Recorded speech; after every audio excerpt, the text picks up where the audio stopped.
এই এর তলাটা দেখুন, আমার শোকেসটা যে ছিল, শোকেসের তলায় যে ভোটার কার্ড আধার কার্ড ছিল সব নষ্ট হয়ে গেছে।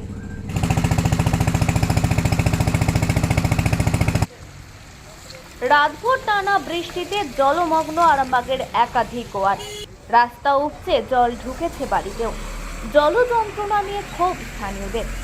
উপযুক্ত নিকাশি ব্যবস্থা না থাকার অভিযোগ বিজেপি কাউন্সিলরের।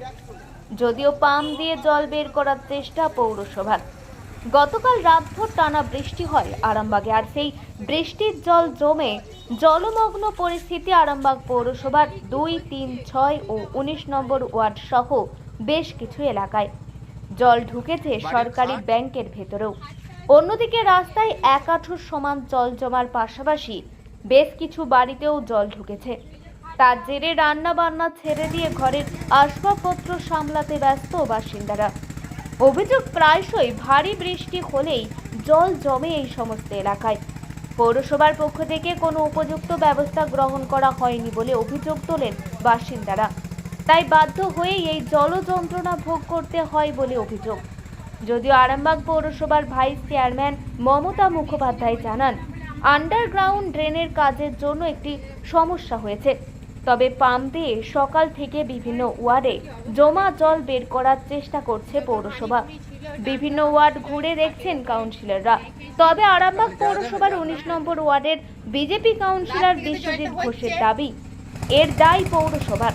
উপযুক্ত নিকাশি ব্যবস্থা না থাকার কারণে এই জলমগ্ন পরিস্থিতি। ইন্দ্রপল্লী এটা 2-3 বছর হচ্ছে। কত নম্বর ওয়ার্ড? 19 নম্বর ওয়ার্ড। 19 নম্বর ওয়ার্ড। এই 2-3 বছর এরকম মানে যতবার জল হচ্ছে আমাদের বাড়ি ঘর এবারে ভেসে যাচ্ছে। আমরা অনেকবার পৌরসভাকে জানিয়েছি, সেখান থেকে কোনো ব্যবস্থাই নেয়নি। ওই একটা মেশিন টুলু পাম্প, আর আমাদেরকে আবার আলাদা টুলু পাম্প ভাড়া করে নিয়ে আসতে হয়। নিয়ে এসে কোনো রকমের জলটা বের করা হয়। একদম খাট অবধি ঠিক আছে? একদম খাটের লেভেলে জল হয়ে গেছে। আধার কার্ডগুলোর কি অবস্থা? আধার কার্ড, ভোটার কার্ড সব নষ্ট হয়ে গেছে। ওগুলোকে আবার মনে হচ্ছে নতুন করে সব করতে হবে। আমার আধার কার্ড, ভোটার কার্ড মানে একদম ফটো যা ছিল সব নষ্ট হয়ে গেছে। রান্না কি করতে পারছেন এখন? রান্না কিছুই করতে পারছি না। গ্যাস সিলিন্ডার ভাসছে, ওই দুয়ারে ভাসছিল, এটাকে নিয়ে আসে এখানে রাখলাম, এখানে আমার জ্বালা যাচ্ছে না। আপনার নাম দিদি? সুপ্রিয়া দাস।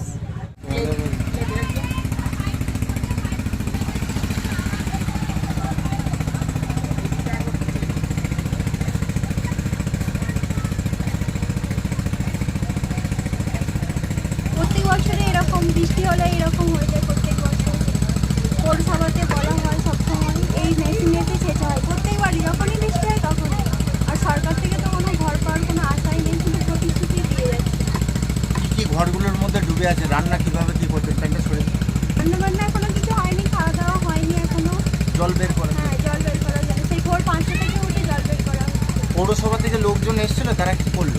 তারাই তো মেশিন এনেছে একটা, আর আমরা একটা ভাড়া করে দিচ্ছি। আপনাদেরকে ভাড়া করে আনতে হচ্ছে? হ্যাঁ, আগের বারে একটা এসেছিল পৌরসভা থেকে দিয়েছিলে, আর একটা আমরা নিজেরা ভাড়া করে জল দিচ্ছিলাম। আগের মাসেতে যখন বৃষ্টি হয়েছিল তখনও এরকমই জল দিচ্ছিল। আপনার নাম দিদি? রানী রায়। হ্যাঁ, রানী রায়। অবস্থা দেখুন।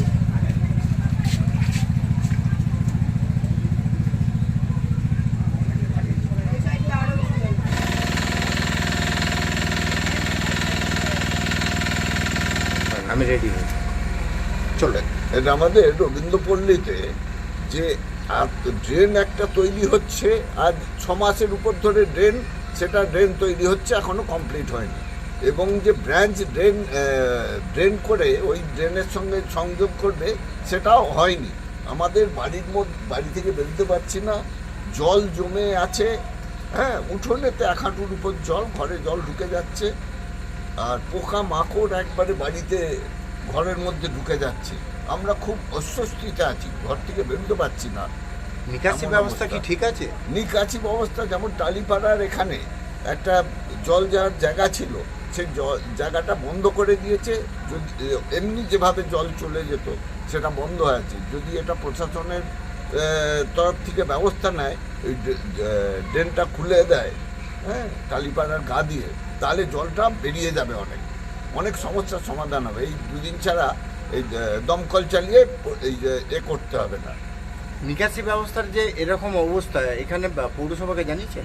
পৌরসভাকে তো বারবার জানানো হচ্ছে আমাদের তরফ থেকে, হ্যাঁ, এই ড্রেন যাতে জল পাস হয়ে যায়। লোকে এখানে 20-25টা বাড়িতে সব ঘরে জল ঢুকে গেছে। আমার পাশাপাশি দেখুন একবার বিচ্ছিরি অবস্থা। হ্যাঁ, এটা প্রশাসন এটা ব্যবস্থা না নিলে হবে না। আপনার নাম?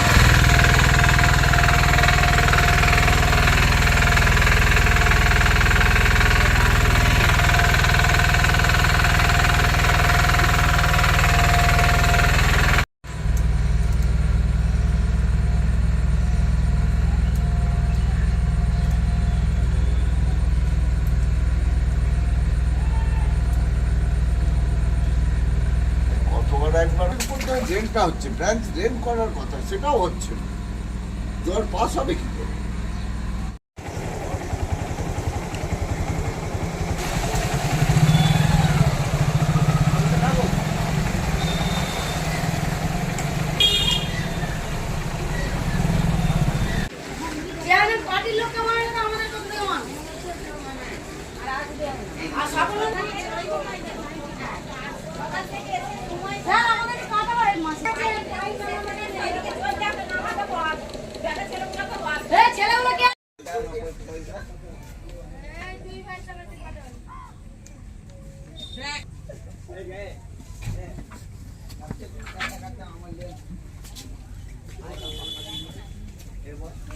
প্রতি বছর ডুবে যায়, বর্ষা হলেই ডুবে যায়।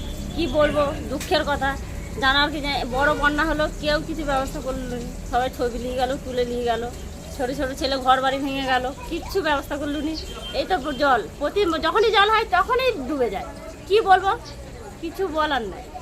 এখন কি কি সমস্যার মধ্যে এখন পড়ছে? সমস্যা বলতে স্বপ্নন্দী এসছে, ও এবার কি ব্যবস্থা করে করুক। আমরা গরিব মানুষ, যদি দেখে মায়া লাগে যদি করে দিই। কি বলে, চোখে জল এসে যাচ্ছে। এমন দিন আমরা কাটিয়ে এখানে এমন দিন আমরা বাস করি। এই ছোট ছোট ছেলে নিয়ে, জানো, এই জল খাবারের 5টা কল ডুবে গেছে।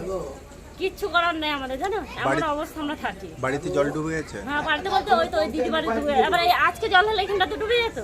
এখন জলটা থেমেছে, কিছু করার নেই। আপনার নাম কি? আমার নাম লক্ষ্মী দুলে।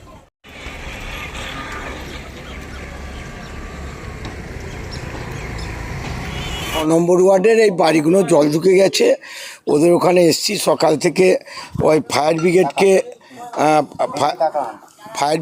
বলা হয়েছে,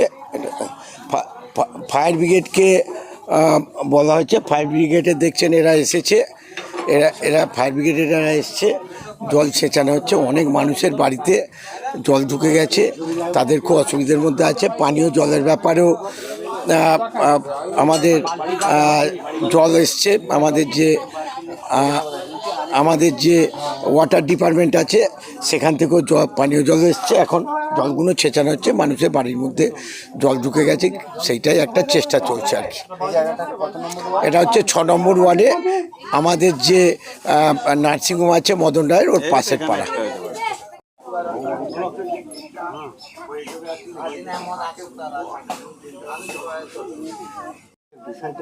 বিষয়টা কি বলবো, কালকে বৃষ্টি হয়েছে প্রচণ্ড, মানে কি বলবো, বাড়িতে জল উঠে গেছে। হ্যাঁ, সেই কারণে জলটা নিকাশির ব্যবস্থা করা হচ্ছে। পৌরসভার উদ্যোগে ফায়ার সার্ভিস থেকে জলটা তুলে বাঁধের নদীতে দিয়ে দেওয়া হচ্ছে, বাঁধ পার করি। আমার পরিচয় হচ্ছে leader Manoj Batabyal, Arambagh fire station.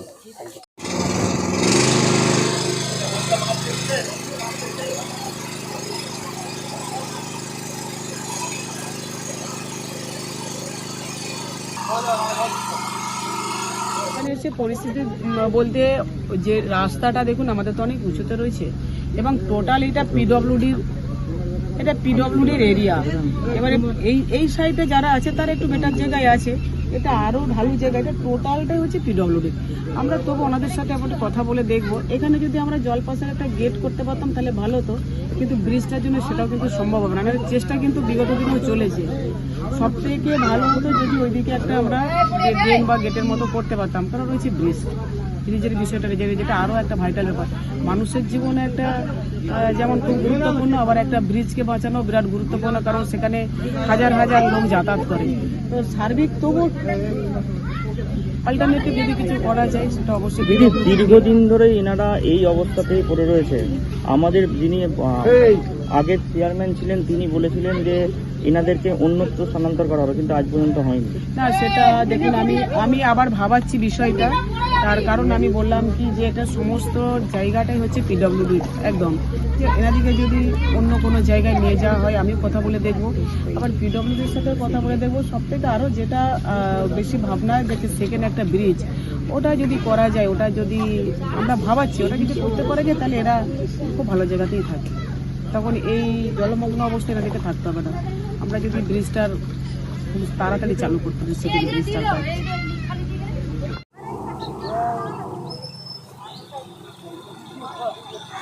এতটাই উঁচু, আমাদের রাস্তার জন্য উঁচু, এটা রাস্তা থেকে যেতে একেবারে নিচুতেই, মানে একটু যদি বন্যা না হয় একটু সামান্য ওই ব্রিজটা করার সময় কেটে এটা মাটিতে না স্যার না এখানে আমরা আরামবাগ পৌরসভার পক্ষ থেকে চেয়ারম্যান স্যার সকালবেলায় নিজেও বেরিয়েছিলেন এবং আমার সঙ্গে আমাদের অফিসে আমি যখন টিমগুলোকে চারদিকে কাজে পাঠাচ্ছি তখনও স্যার আমার সঙ্গে দেখা করে গেছেন। বলেছে মানুষের যাতে না অসুবিধা হয় সব জায়গায় স্যারের কাছে ফোন যাচ্ছেন, আমার কাছে ফোন আসছেন, সেইভাবে আমরা টিম পাঠাচ্ছি। যেখানে যেখানে জল জমে আছে এখনও পর্যন্ত আমরা 6 থেকে খবর পেয়েছি, আমরা 19-এ পেয়েছি, আপনার 5-এ পেয়েছি, 2-এ পেয়েছি, এগুলো আমরা 3-এ পেয়েছি। এগুলো আমরা অনেকটাই কাজ করে দিয়েছি। এবার কিছু কিছু জায়গা আছে যেগুলো লোল্যান্ড, যেখানটায় বৃষ্টি পড়লেই সাধারণত জল জমে যায়, ওইখানে আমরা pumping machine, water pumping machine বসিয়েছি। এখন আমরা যেটা 19 নম্বর ওয়ার্ডে একটা পাড়াতে আছি রবীন্দ্রপল্লীর, এইখানটায় আমরা এটা বৃষ্টি একটু অল্প বৃষ্টি হলে জলটা জমে যায়, অনেকটা নিচু জায়গা। আমরা যখনই বৃষ্টি পড়ে আমাদেরকে জানাই, আমরা পাম্পিং মেশিন বসিয়ে জলটা বার করে দেওয়ার ব্যবস্থা করি। আমরা আপাতত 2টো মেশিনে জলটা বের করছি। জলটা অনেকটা জমা হয়ে আছে, আমরা চেষ্টা করছি আর একটা মেশিন এখানে ইমিডিয়েট লাগানোর। আধ ঘন্টার মধ্যে আশা করি আমরা রেডি করেছি, চলে আসবে। আপনার পরিচয় দাদা? আমার পরিচয়, আমি আরামবাগ পৌরসভার সাফাই বিভাগের দায়িত্বে আছি। আমার নাম শ্যামপ্রসাদ দলুই। এখন আরামবাগেই রয়েছে প্রাণ আইভিএফ ফার্টিলিটি সেন্টার। নিঃসন্তান দম্পতিদের মুখে হাসি ফোটানোর বিশ্বস্ত প্রতিষ্ঠান প্রাণ আইভিএফ ফার্টিলিটি সেন্টার দক্ষিণবঙ্গের মধ্যে সর্ববৃহৎ এবং সর্বপ্রথম এআরটি গভর্নমেন্ট রেজিস্টার প্রাপ্ত আইভিএফ সেন্টার এখন আরামবাগেই। অল্প খরচে আইভিএফ পরিষেবা, বন্ধ্যাত্ব চিকিৎসার এক অভিনব অধ্যায়। প্রাণ আইভিএফ ফার্টিলিটি সেন্টার একেবারে অল্প খরচে পুরুষ ও মহিলার বন্ধ্যাত্ব পরীক্ষা, বন্ধ্যাত্ব চিকিৎসা সবকিছুই হয় আমাদের প্রতিষ্ঠানে। সুচিকিৎসার মাধ্যমে মা ও বাবা ডাক শুনতে পারবেন নিঃসন্তান দম্পতিরা। তাহলে আর দেরি কেন, আজই যোগাযোগ করুন প্রাণ আইভিএফ ফার্টিলিটি সেন্টারে। ঠিকানা বসন্তপুর, আমতলা, 2 নম্বর রেলগেট, আরামবাগ, হুগলি। যোগাযোগ নম্বর 7865858781 অথবা যোগাযোগ করুন 7908098172 এই নম্বরে।